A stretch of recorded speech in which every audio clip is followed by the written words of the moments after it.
Hello friends, সবাইকে আমার YouTube চ্যানেলে মোস্ট ওয়েলকাম। আমি সৌম্য। আজকে আমি আপনাদের সাথে শেয়ার করব যে চেন্নাইতে আসতে গেলে কোন কোন জায়গা মেনলি চেন্নাইতে ঘুরবেন সেইগুলো নিয়ে আমি ডিসকাশন করব। কারণ সাউথ ইন্ডিয়া যেতে হলে কলকাতার থেকে চেন্নাইটা মিডিল পয়েন্ট একটা পড়ে, এবং চেন্নাই যদি আপনি দুদিন বা ম্যাক্সিমাম 3 দিন চেন্নাইতে থেকে ঘুরে যান তাহলে আপনার কিন্তু সেখানে ভালো লাগবে, বা অনেক কিছুই জিনিস আছে চেন্নাইতে দেখার মতো যেটা আপনাদের দেখলেও ভালো লাগবে। এবং চেন্নাইয়ের যে বিশেষ করে সমুদ্রটা যেটা মেরিনা বিচ, এই মেরিনা বিচ হচ্ছে কি ভারতবর্ষের মধ্যে সবথেকে দীর্ঘতম সমুদ্র সৈকত। এটা 13 কিলোমিটার বিস্তৃত এবং পৃথিবীর মধ্যে সেকেন্ড সবথেকে দীর্ঘতম সমুদ্র সৈকত। আর এই মেরিনা বিচে ঘুরতে ঘুরতে আমি পেয়ে গেছিলাম যে জেলিফিশ, যেগুলো রাত্রিবেলা জলে, অনেক সময় আমরা সিনেমাতে দেখি বা ছবিতে দেখি যে রাত্রিবেলা সমুদ্রের ধারে জোনাকির মতো জ্বলে চলেছে, সেগুলো হচ্ছে এই জেলিফিশ। ওপরে এরকম আঁশ মতো থাকে এবং পিছন দিকটা পুরো এই রকম, মানে পুরো পা এরকম, মানে এরকম টাইপের দেখতে পিছন দিকটা, এবং রাত্রিবেলা এটা জলে দারুণ লাগে দেখতে। এটা খুব রেয়ার পাওয়া যায়, বিশ্বেও খুব রেয়ার সি বিচে এটা পাওয়া যায়। তো রাত্রিবেলা এইরকমভাবে এটা জলে এবং সমুদ্রে রাত্রে যদি কেউ সৌভাগ্যবান হন তো এই সিন দেখতে গেলে মানে জাস্ট অপরূপ লাগে, অদ্ভুত লাগে। এই মেরিনা সি বিচের মধ্যেই রয়েছে MGR মেমোরিয়াল বা MGR ফিল্ম সিটি, যেটা জয়ললিতা 1912 সালে এটাকে তৈরি করেছিলেন। তখন উনি ওখানকার চিফ মিনিস্টার ছিলেন, এবং জায়গাটা দারুণভাবে সাজানো, দারুণভাবে সুন্দর। এখানে ফটোশ্যুট করার জন্য জাস্ট দারুণ জায়গাটা, এবং এলে ঘুরলে খুবই ভালো লাগবে। তো দিনের বেলা ভিডিও আমি করিনি, এই ভিডিওটা রাত্রির বেলা আলোতে আরও দারুণ লাগে, এবং দিনের বেলা খুবই গরম রোদ, সেই জন্য দিনের বেলা ভিডিও করা হয়নি। কিছু ছবি যেগুলো তুলেছিলাম সেগুলো আপনাদের সাথে শেয়ার করছি। এটা হচ্ছে ওই MGR মেমোরিয়াল, ওখানেই রাত্রিবেলা এখানে যে জ্বলন্ত একটা গ্যাসে যে প্রদীপ জ্বলছে, এটা কিন্তু সবসময় 365 দিন কন্টিনিউ জ্বলে থাকে। গ্যাসের মাধ্যমে এটা জ্বলে, এটা কোনো সময় এই জ্বলাটা মানে এটা বন্ধ হয়ে যায় না। ইভেন বৃষ্টির জলও এর উপরে পড়লে সেটা বন্ধ হয় না। আর চারিদিক থেকে এরকম পাথরের ওয়ালে মোড়া, এগুলো ব্যাকা ব্যাকা, কিন্তু মানে কোনো সাপোর্ট ছাড়াই এগুলো ওইভাবেই তৈরি করা, অদ্ভুতভাবে, মানে আর্কিটেকচার দারুণ। আর মাঝখানের যে এই গম্বুজটার মতো আছে তার ওপরে এটা লাইট জ্বলে, এবং এর মধ্যে কান দিতে গেলে ভেতরে শব্দ শোনা যায়, যার জন্য সবাই এখানে কান দিয়ে শোনে। সমুদ্র তীরে 70 একর জুড়ে বিস্তৃত এইটা একটা জায়গা যেখানে সাউথ ইন্ডিয়ার অনেক সিনেমা শুটিংও হয়। এটা সকাল 8টা থেকে রাত 8টা পর্যন্ত খোলা, এবং এটা প্রবেশ মূল্য হচ্ছে 25 টাকা। তো এইখানটা আসতে গেলে দারুণ লাগবে। রাত্রে আলোতে পুরো বিভিন্ন রকম কালারফুল লাইট দিয়ে সাজানো থাকে, এবং চারিদিকে বাগান, এবং পাশেই সমুদ্রের মানে আওয়াজ পাওয়া যায় ঢেউয়ের, এবং চারিদিক থেকে ঝর্ণা সিস্টেম করা, জলের সিস্টেম করা আছে, মানে খুব সুন্দরভাবে সাজানো। এলে দারুণ লাগবে, এবং সি বিচের যে হাওয়াটা আসে সেই হাওয়াটা জাস্ট মানে দারুণ লাগবে। মানে চেন্নাইটা খুব গরমের জায়গা, এখানে শীতের সময়তে ঘুরতে আসাই বেটার। এখানে গরমের সময় আসতে গেলে কিন্তু একেবারে জ্বলে পুড়ে যাবে। তো শীতকালে এলে ভালো লাগবে। এখন আমরা শীতকালে এসেছি তাই ফ্যান চালিয়ে থাকতে হচ্ছে কন্টিনিউ সারাক্ষণ। তো এই জায়গাটা খুব, যেটা বললাম যে দারুণভাবে সাজানো, ঝর্ণা, ফোয়ারা সব কিছু করা আছে। তো সি বিচের ধারে এরকম একটা জায়গা এসে মোটামুটি এটা অনেকটা বড় জায়গা, যেটা বললাম যে 70 একর জুড়ে। তো মোটামুটি ঘন্টা 2 সময় নিয়ে এখানে আসলে ঘুরলে খুবই সুন্দর লাগবে, সময় কাটানোর জন্য এই জায়গাটা জাস্ট দারুণ।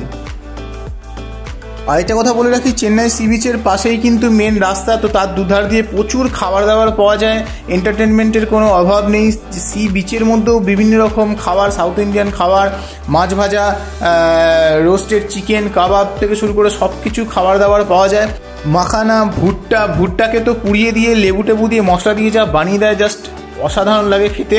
তো মানে এনজয় করতে করতে সি বিচে সবাই মিলে ঘুরতে পারেন, দারুণ লাগবে।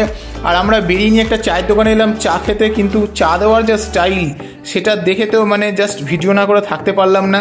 প্রথম কাপটা নিয়ে নিয়েছিলাম, সেকেন্ড কাপটা বললাম যে আমরা ভিডিও করবো, আরেকবার বানান। তো এটা হচ্ছে ওদের চা দেওয়ার স্টাইল। এরকম গ্লাসে করে বাটির মধ্যে দিয়ে আপনি বাটিতে ঢেলেও খেতে পারেন, বা গ্লাস থেকে ডাইরেক্ট খেতে পারেন।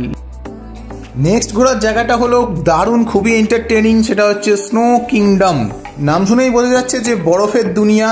এইটা প্রত্যেক দিন সকাল 10টা থেকে রাত্রি 8টা পর্যন্ত খোলা থাকে এবং এইখানে ঢুকতে হলে বড়দের এন্ট্রি ফিস হচ্ছে 650 টাকা এবং বাচ্চাদের হচ্ছে 600 টাকা। 45 মিনিটের জন্য আপনার অ্যালাউ থাকে। চেন্নাইয়ের মতো গরমের জায়গাতে যদি এরকম একটা ঠান্ডা জায়গাতে আসা যায় যেখানে টেম্পারেচার 0 ডিগ্রি, তো আপনার শরীর একেবারে ঠান্ডা হয়ে যাবে এবং টোটাল ড্রেস এখান থেকেই ভাড়া পাওয়া যায়। সেই ড্রেসকে ভালোভাবে পরে এবং উঁচু মানে হাঁটু পর্যন্ত জুতো পরে নিয়ে এসে এখানে ঢুকতে হয়। আর বরফ নিয়ে ছোড়াছড়ি মারামারি খেলা জাস্ট দারুণ লাগে। এর ভেতরে 12D শো আছে, তো এন্টারটেনমেন্টের জন্য দারুণ জায়গা। নেক্সট প্লেস হচ্ছে চেন্নাই গভর্নমেন্ট মিউজিয়াম, যেটা ভারতবর্ষের সবথেকে পুরনোগুলোর মধ্যে সেকেন্ড সবথেকে পুরনো মিউজিয়াম বা জাদুঘর। ফার্স্ট সবথেকে পুরনো হচ্ছে কলকাতা মিউজিয়াম, তারপরে হচ্ছে গিয়ে এই চেন্নাই গভর্নমেন্ট মিউজিয়াম। এটা প্রত্যেক দিন সকাল 9:30টার সময় খোলে এবং বিকেল 5:30টার সময় বন্ধ হয়। শুক্রবার এবং ন্যাশনাল হলিডেতে বন্ধ থাকে। দেখতে মোটামুটি 2 ঘন্টা মতো সময় লাগে। এন্ট্রি ফি হলো বড়দের 15 টাকা এবং 12 বয়সের কম বয়সী শিশুদের হচ্ছে 10 টাকা করে। এখানে বহু প্রাচীন জিনিসপত্র সব সংরক্ষণ করা আছে, তো আসতে গেলে এখানেও বেশ ভালো লাগবে। নেক্সট প্লেস কপালেশ্বর মন্দির।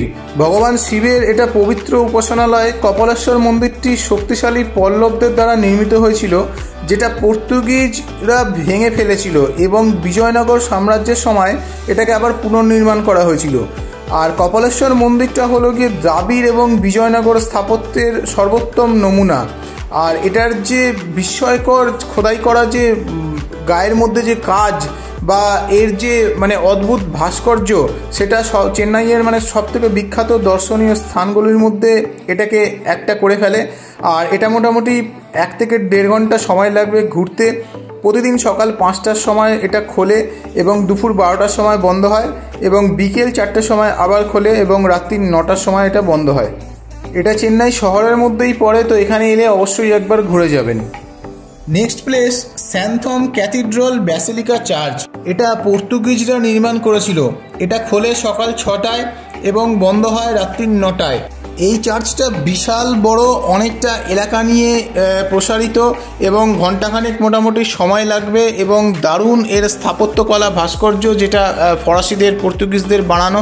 তো এখানে এলে ঘুরলেও দারুণ লাগবে এবং দারুণ একটা শান্তির পরিবেশ। এখন পর্যন্ত ভিডিওটা যদি ভালো লেগে থাকে সবাইকে রিকোয়েস্ট করব লাইক করতে, কমেন্ট করতে এবং চ্যানেলটাকে সাবস্ক্রাইব করতে। কাশ্মীর থেকে কন্যাকুমারী সারা ভারতবর্ষের বহু ঘোরার জায়গার ভিডিও আছে, যেগুলো আপনারা দেখলে আশা করি আপনাদের হেল্প হবে ঘোরার জন্য। Next place Guindy national park, যেটা বিখ্যাত এই হরিণের জন্য, যেটা একমাত্র এখানেই মেনলি দেখা যায়। আরও বিভিন্ন রকমের হরিণ এখানে আছে। 300-র বেশি প্রজাতির গাছপালা রয়েছে, 150-টির ওপরে পাখির প্রজাতি রয়েছে এবং 15 রকমের স্তন্যপ্রায়ী প্রাণী রয়েছে। এই কুমির এখানে বিখ্যাত। এই কুমিরের এই যে এই মুখের এই কুমির, ফ্যামিলি নিয়ে এলে খুব ভালো লাগবে। বাচ্চাদের জন্য এই জায়গাটা খুবই দারুণ। প্রতিদিন সকাল 9টা থেকে সন্ধ্যে 6টা পর্যন্ত খোলা থাকে, মঙ্গলবার করে শুধু বন্ধ থাকে। মোটামুটি 3 ঘন্টা সময় লাগে এখানে এসে দেখতে গেলে। টিকিট মূল্য 15 টাকা। এইখানে এলে এই সাদা ময়ূর দেখা যায়, যেটা খুবই বিরল এবং এমনি যে নর্মাল যে ময়ূরের কালার হয় নর্মাল ময়ূর, সেই ময়ূর এখানে দেখা যায় এবং বিভিন্ন রকম প্রজাতির পাখি এইখানে দেখা যায় আসতে গেলে। তবে এটা শহর থেকে কিছুটা দূরে, মোটামুটি 10-12 কিলোমিটার শহর থেকে দূরে। আর আসতে গেলে ভালো লাগবে। বাচ্চাদেরও বিভিন্ন খেলার এখানে উদ্যান রয়েছে। তো যদি ভিডিওটাকে ভালো লাগে লাইক করুন, শেয়ার করুন, চ্যানেলটাকে সাবস্ক্রাইব করুন। দেখা হবে নেক্সট ভিডিও।